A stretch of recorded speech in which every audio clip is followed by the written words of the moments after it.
The land holds artifacts. It tells stories. It hosts sacred ceremonies by the Paiute people, and it's home to the tribe's most sacred animal, the bighorn sheep.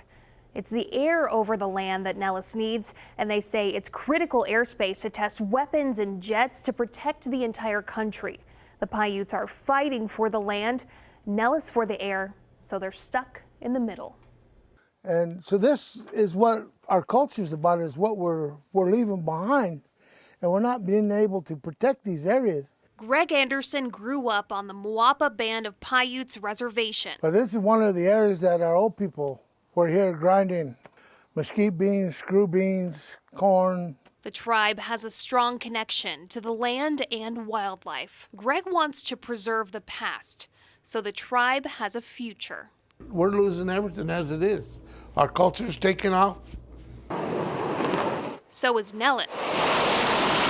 That's why the Air Force Base wants to expand onto federal land that also happens to be sacred to the Paiutes. The expansion would bolster one of the military's most valuable training sites, the Nevada Test and Training Range, or the NITR. So the land that we utilize is 2.9 million acres, and then over top of that is 12,000 square miles of airspace. Anything from bringing a new aircraft into service, to testing out new weapons, to doing large force exercises. Colonel Christopher Zolke is the commander of the NITR at the Nellis Air Force Base. He told me Nellis hasn't expanded in more than 2 decades, but U.S. fighter jets fly faster and higher than ever before, with weapons to match. Anytime we drop a weapon, we have to plan for a 1 in 10,000 chance that that weapon would fail and go anywhere within its energy capability. And so that drives a fairly significant safety bubble around anything we do. And so the higher and the faster that we want to get, the larger that bubble. The land in question is already owned by the federal government, run by the Bureau of Land Management. Nellis wants Congress to transfer 229,000 acres of BLM land to the Air Force to give Nellis the space it needs. Russia and China are more aggressive, and so we have to stay on top of and in front of any potential adversaries that we have. This range, the Nevada Test and Training Range, is the premier place that the Department of Defense does that. Kish LaPierre is Nellis's resident archaeologist. She's been working with the Moapa Band of Paiutes and 16 other Native American tribes since Nellis decided to pursue an expansion.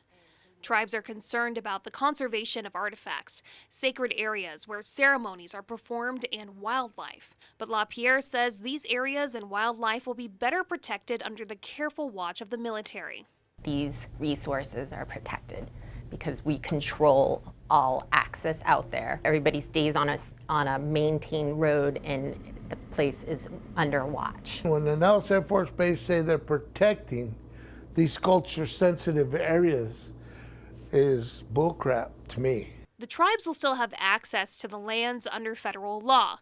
Greg says the tribe isn't happy with how Nellis has treated sacred sites it already oversees. We said we were going to protect Pine Water Cave, what's on the bombing range right now. We go up there and there's projectiles stuck in the rocks. Now it's up to Congress. They don't keep their promises to the Native people.